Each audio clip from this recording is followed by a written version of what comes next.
नमस्कार सबको। सबसे पहले तो हम ये कहेंगे, इस वीडियो को देखने से पहले अगर इस वीडियो में कुछ भी अच्छा लगे, थोड़ा सा भी आपको अच्छा लगे तो सब सब सब्सक्राइब जरूर कर लीजिएगा। आप देखिए इस मंत्र, ये जो लोग लिखते हैं, इन्होंने ये पोस्ट पाई हुई है 10 लोगों ने।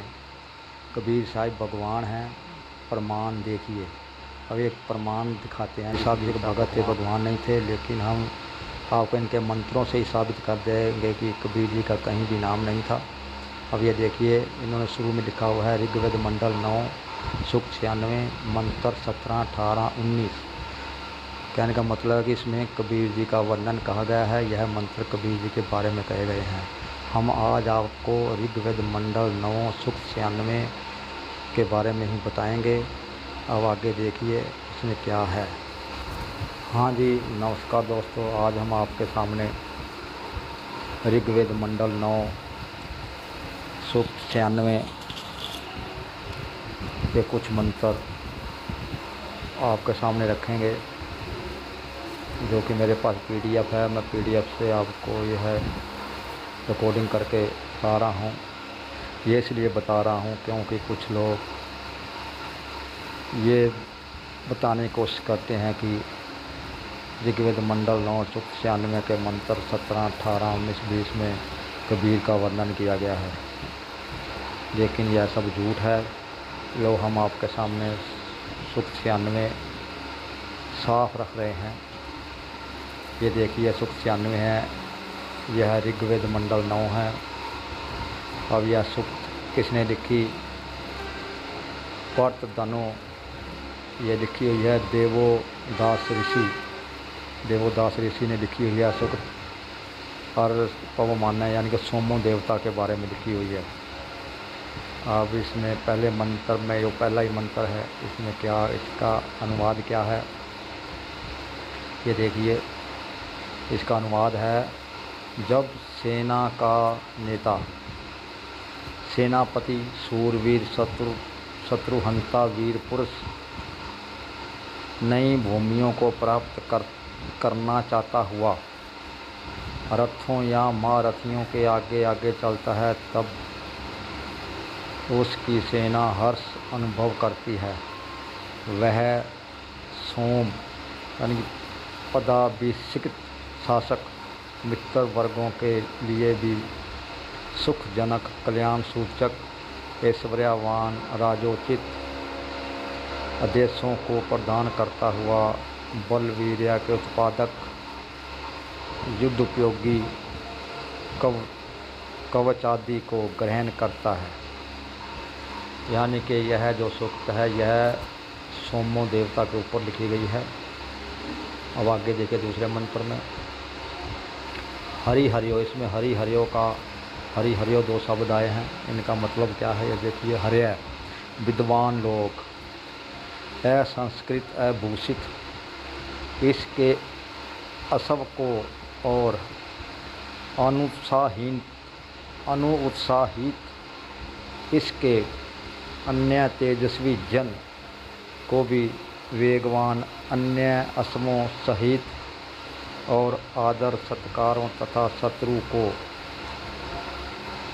नमाने वाले अनेक साधनों, शत्रु को नमाने वाले अनेक साधनों, पदों, अधिकारों से अलंकृत शोभित करते हैं।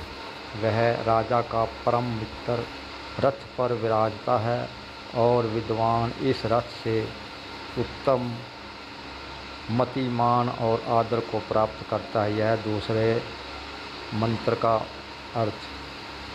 अब तीसरा मंत्र है, हे देव। इसमें देव का अर्थ बताया गया। देव का अर्थ क्या है? देव का अर्थ है तेजस्वी, विद्वान, यानी कि देव का अर्थ तेजस्वी, विद्वान, वीर पुरुष, ये देव के अर्थ होते हैं। ये इसमें भी लिखा हुआ है, हे देव, ब्रैकेट में लिया गया है देव। इसके आगे इसका अर्थ है तेजस्विन विद्वन। हे सोम अभिषेक शासक, तू हमारे विजयोत्सुक वीरों से किए जाने योग्य संग्राम में बड़े भारी ऐश्वर्य को प्राप्त करने के लिए आगे बढ़ा। तू ऐश्वर्य का पालन करता है, जलों को उत्पन्न करते और आकाश को वर्षाते हुए मेघ के तुल्य ही काम करता हुआ, और इस विजयनी सेना से शस्त्रों की वर्षा करता हुआ, इस विशाल राष्ट्र से शत्रु को दूर करता हुआ, हमें उत्तम पद ऐश्वर्य प्रदान कर और प्रजागण की सेवा कर। ये देखिए, इसमें कहीं पर भी कबीर की बात नहीं की गई, इसमें सोमो देवता की बात की गई है। अब आगे मंत्र 4 है। हे दुष्ट पुरुषों को दंडित करके राष्ट्र को शुद्ध स्वच्छ करने हारे अधिकारी शासक जन, तू कभी स्वयं पराजित न होने और शत्रु को विजयी न होने देने के लिए, प्रजा को दुष्टों से पीड़ित न होने देने के लिए, प्रजा के सुख कल्याण के लिए और बड़े भारी विश्वजनीन कल्याण के लिए तू उद्योग कर। ये समस्त मित्रगण वही सब चाहते हैं और यही मैं प्रजाजन भी चाहता हूँ। अब मंत्र 5 और 6 ये दोनों सोम देवता के लिए स्पष्ट रूप से हैं, लिखा हुआ है पहले ही। सोमय, देखिए, सोमय पवते, सबको शासन करने में समर्थ, सबका प्रभु स्वामी सर्वत्र व्यापता है, वही सबको चला रहा है। वह उत्तम बुद्धियों और उत्तम भावनाओं को उत्पन्न करने वाला है, वही प्रकाश, ज्ञान और व्यवहार, सभा समिति, आकाशीय जगत को प्रकट करता है, वही पृथ्वी आश्रय स्त्री भूमि का प्रकट करने वाला है, वह अग्नि और तदत विद्वान ज्ञान प्रकाश को उत्पन्न करने वाला है, वह सूर्य का उत्पादक है, वह अन्न जल पर्द मेघ विद्युत आदि का उत्पादक है और वही व्यापक वायु का भी उत्पादक है। अब आगे मंत्र 6 में कहा गया है, ये अब देखिए कि मंत्र 6 में पदवी कवि नाम आई है, इसका मतलब क्या होगा ये भी इसमें पता चल जाएगा। ब्रह्म देवाना, यह मंत्र का शुरुआती अक्षर है, यह मंत्र 6 है। वह सोमय, वह शास्ता ही उत्तम उपदेश करता हुआ, यानी कि वह सोमय, जो सोमा आया हुआ है, शास्ता ही उत्तम उपदेश करता हुआ, अधीनों के प्रति आज्ञा देता हुआ, दोपनाशक परम पावन पद को सबसे ऊपर प्राप्त करता है, वह देव नाम ब्रह्मा, वह देव नाम ब्रह्मा, यानी कि उस विद्वान का नाम ब्रह्मा है। विद्वानों के बीच, यानी कि देव नाम ब्रह्मा, यानी कि जो देव नाम है यह ब्रह्मा के लिए है। या विद्वानों के बीच चारों वेदों के ज्ञाता ब्रह्मा के समान विद्वान, इसमें साफ लिखा हुआ है। देव का मतलब होता है विद्वान, तेजस्वी पुरुष, ज्ञानी, ये सब जो जिनमें सब गुण होते हैं वह देव होता है। ब्रह्मा के समान विद्वान, शक्तियों में महान हो, वह कवि नाम पदवी। अब देखिए यहाँ पर कवि नाम पदवी लिखी हुई है, इसका कवि नाम पदवी का मतलब क्या है? कवि नाम का मतलब कांतदर्शी पदवी, कांतदर्शी विद्वानों के बीच में परम पद, कवि नाम पदवी, यानी कि जो ज्ञानी पुरुष हैं, जो सर्वज्ञ हैं, उनकी पदवी के परम पद को कवि नाम पदवी कहा गया है। ये साफ लिखा हुआ है, कवि नाम पदवी कांतदर्शी विद्वानों के बीच में परम पद को प्राप्त करने और उसको प्रकाश करने वाला हो। वह विद्वान पुरुष के बीच में सत्य अर्थ का देखने वाला हो। वह पशुओं के बीच में महान बलशाली, सिंह के समान गुणों में भी महान हो। वह बड़े बड़े पक्षियों के बीच में भी बाज के समान पराक्रमी, बलवान एवं सर्वोत्तम आचारवान हो। वनों के बीच में कुठार के समान शत्रुओं के छेदन वेदन में कुशल हो। वह सर्वोपदेष्टा, सर्वज्ञ पालक, परम पावन पद को सर्वोपरि होकर प्राप्त होता है। अध्यात्म में ज्ञान के प्रकाशक, इंद्रियों में आत्मा ही बलशाली होने से ब्रह्मा है। ज्ञान के प्रकाशक, इंद्रियों में आत्मा ही बलशाली होने से ब्रह्मा है। देह अवधि को कांत कर देखने से इंद्रिया ही कवि है। देह अवधि को क्रांत कर देखने से इंद्रियां ही कवि है। ये देखो यहाँ पर कवि का मतलब भी बता दिया गया है। देह अवधि को क्रांत कर देखने से इंद्रियां ही कवि है। उनको लक्ष्य पद तक पहुँचाने और उनके किए ज्ञान को देखने भोगने वाला आत्मा ही पदवी है। ज्ञान कर्म के साधक दिगर इंद्रियां हैं, उनका दृष्टा ऋषि आत्मा है। विषयों के खोजने वाले इंद्रियागण के बीच वह आत्मा बड़ा बलवान होने से महीप है।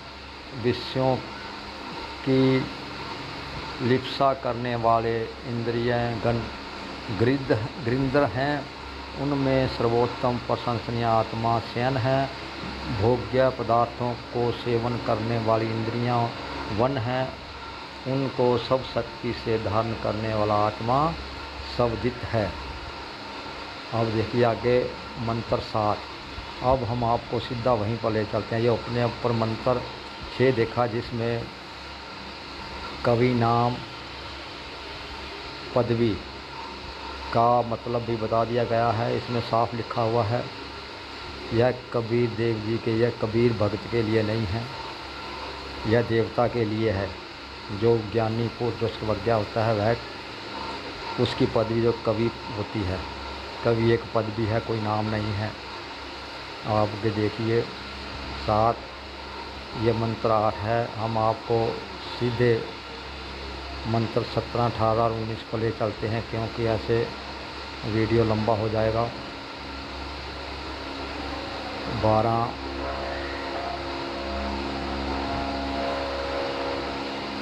16, ये है मंत्र 17। अब मंत्र 16 में क्या है? हे देव, ये मंत्र 16, हे देव, हे देव का, हे देव का मतलब यहाँ पर दिया गया तेजस्विन, ऐश्वर्यों के देने हारे, हे उत्तम शासक विद्वान, तू अभिषेक करने वाले जनों से अभिषिक्त होता हुआ उत्तम हथियारों और उपकरणों से संपन्न होकर बुद्धि में स्थित सुंदर नाम को प्राप्त हो। तू यो वेगवान असव के समान बलवान होकर 7 इंद्रियों के तुल्य 7 राष्ट्र प्रकृतियों सहित यश और ज्ञान की उत्कृष्ट इच्छा से प्रेरित होकर ऐश्वर्य और ज्ञान प्राप्त कर और हमें वायु प्राणवत क्रिया पदवी और ज्ञानी गुरु को प्राप्त कर और नाना भूमियों और वाणियों को प्राप्त कर। ये था मंत्र 16। अब मंत्र 17 जिसकी ये बहुत बात करते हैं कि इसमें कबीर देव जी के बारे में बताया गया है। इससे ऊपर आपने देखा किसी भी पंक्ति में, किसी भी मंत्र में कबीर भक्त का कोई नाम नहीं है, क्योंकि ये वैदिक काल में कबीर नाम से कोई भी नहीं हुआ। कवि एक पदवी है। कबीर देव का मतलब ये है ज्ञानी पुरुष। कबीर देव का मतलब ये नहीं है कि वह कबीर भक्त है, इसका मतलब है ज्ञानी पुरुष। अब देखिए मंत्र 17। मंत्र 17 में भी ये देखिए ये शब्द हैं, कवि, गर्भिणी, कावेना, कबीर। अब इन शब्दों को लेकर ये लोग कहते हैं कि इसमें कवि शब्द आया, ये कबीर के लिए है। नहीं, क्योंकि ये कवि है। पहली बात ये कवि लिखा हुआ है, कबीर नहीं। अब आगे देखिए इसका मतलब क्या है। जिस प्रकार कांति युक्त मनोहर उत्पन्न होने वाले छोटे बालक को जल आदि से स्वच्छ करते और शोभित करते हैं, यानी कि जिस तरह पैदा होने वाले छोटे बालक को जल से नहाते हैं और उसको सजाते हैं, उसी प्रकार वायुवत बलवान वीर प्रजानन वीर प्रजानन नाना गण बनाकर ज्ञान प्राप्त करने हारे व नव उदीयमान सुंदर कार्यभार वहन करने में समर्थ अग्निवत तेजस्वी पुरुष को स्नान कराते और अलंकृत करते हैं, उसका श्रद्धावर्तन करते हैं, वह कवि। अब यह देखिए यहाँ पर कवि का मतलब है कांतदर्शी। अब गिरवी का मतलब है उत्तम गुरु। अब ये देख साफ लिखा हुआ है वह कवि, यानी कि कांतदर्शी। यहाँ कबीर नहीं लिखा हुआ है, कांतदर्शी लिखा हुआ है। वह कवि, कवि का मतलब ही कांतदर्शी है, यानी कविता कहने वाला ज्ञानी, ज्ञानी की पदवी। वह कवि कांतदर्शी गिरवी, यानी कि उत्तम गुरु उपदिष्ट वाणियों से और विद्वानों के ज्ञान और कर्म समूह से कवि, यानी कि परम मेधावी। अब कवि के मतलब हैं, कवि एक पदवी है ज्ञानी पुरुष की। अब ज्ञानी को कांतदर्शी भी कहा जाता है, मेधावी भी कहा जाता है, परम मेधावी भी कहा जाता है इसको। कवि परम मेधावी सन होकर उत्तम उपदेश करता हुआ विद्वान जन परम पावन प्रभु पद को प्राप्त होता है। अब ये देखिए, यानी कि यहाँ बात की गई है जो विद्वान पुरुष है, चाहे वो कोई भी हो, जब वह विद्वान हो जाता है, बहुत ज्ञानी हो जाता है, तो वह प्रभु पद को प्राप्त होता है। लेकिन प्रभु पद को प्राप्त होता है, लेकिन परमात्मा नहीं बनता। लेकिन वह परमात्मा नहीं बनता जिसने यह ब्रह्मांड बनाया है, लेकिन वह सिर्फ परम पद को प्राप्त होता है। ये था मंत्र 17। इसमें कहीं भी कबीर भगत का कोई नाम नहीं है। इस सूक्त को खुद पढ़ें, समझ कर पढ़ें, आपको पता चल जाएगा कि कहीं भी कबीर भगत का कोई नाम नहीं है। अब आगे देखिए मंत्र 18। मंत्र 18 में भी पदवी कवि नाम आई है।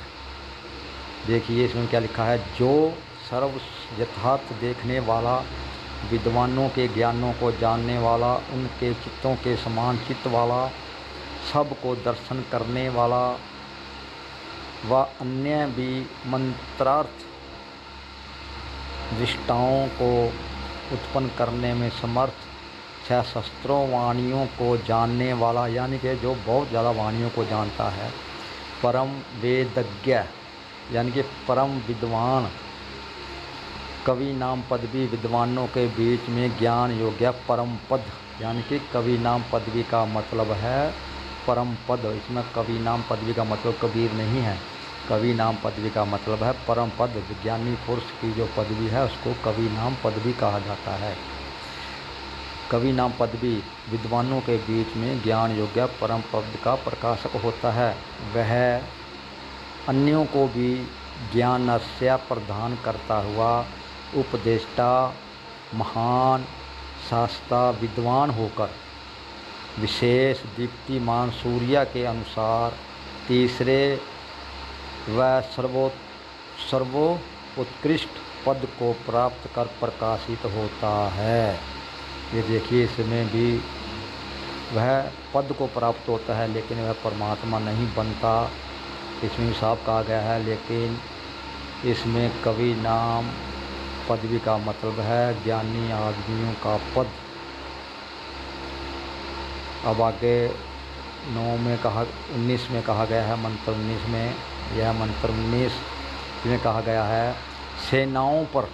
अब ये देखिए इसमें सेनाओं पर लिखा गया है मंत्र 19। इसमें तो कवि नाम का भी कोई नाम नहीं है, इसमें गोविंद नाम है। अब इसका अर्थ क्या है,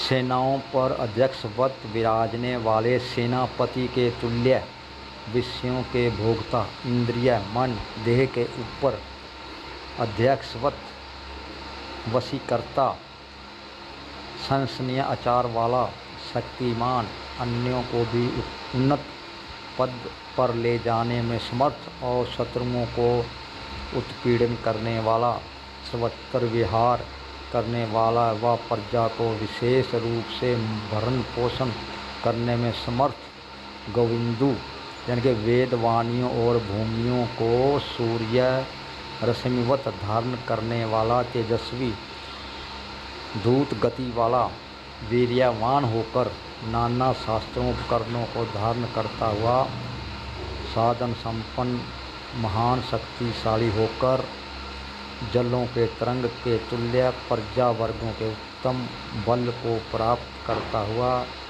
समुद्रवत महान सर्व रसों के आकार चतुर्थ धाम परम पद प्रभु को प्राप्त होता है। लेकिन यहाँ भी परम पद प्रभु को प्राप्त है, परम पद को प्राप्त होता है। लेकिन यहाँ भी परमात्मा ने बताया विद्वान आदमी की बात, यह विद्वान यानी कि ज्ञानी पुरुष के लिए कहा गया है। अब आगे कहा गया है 20 में, मंत्र 20 में क्या कहा गया है? वह सुशोभित युवा पुरुष के समान अपने देह रूप को अलंकृत करता हुआ धनों के देने वाले के लिए वेगवान अश्व के समान यानी कि घोड़े के समान सदा शरण या आक्रमण करने में तैयार गोयूथ में विषभ के समान हिष्ट पुष्ट होकर खंड व धन कोष को प्राप्त करता हुआ शत्रुओं को ललकारता हुआ वीरवत दोनों सेनाओं के बीच प्रवेश करे। इसी प्रकार विद्वान उपदेष्टा होकर स्त्री पुरुष के बीच प्रवेश करे। इस मंत्र में जीव का गर्भाशय में प्रवेश भी कहा गया है। अब बताइए इस 20वें मंत्र में क्या कहा गया है? इस मंत्र में जीव का गर्भाशय में प्रवेश भी कहा गया है। अब बताइए इसमें कहीं भी कबीर के बारे में कुछ नहीं लिखा, ये लोगों को गुमराह किया गया है। आप खुद वेदों को पढ़िए, वेद मंत्रों को पढ़िए, आपको पता चल जाएगा कि कुछ लोग कितने गुमराह हो चुके हैं, उनको किया जा चुका है। इसके साथ साथ मंत्र 21 भी पढ़ लीजिए, शायद आपको पूरा हो जाए। इसमें मंत्र 21 में है इंद्र, इसमें इंद्र की बात आ गई है। इसलिए जहाँ तक हमारा अभिप्राय था अवगत कराना, वहाँ तक आपको करा दिया। आप समझे ना समझे वो आपकी मर्ज़ी। अब आप खुद ऋग्वेद मंडल 9 सूक्त 96 को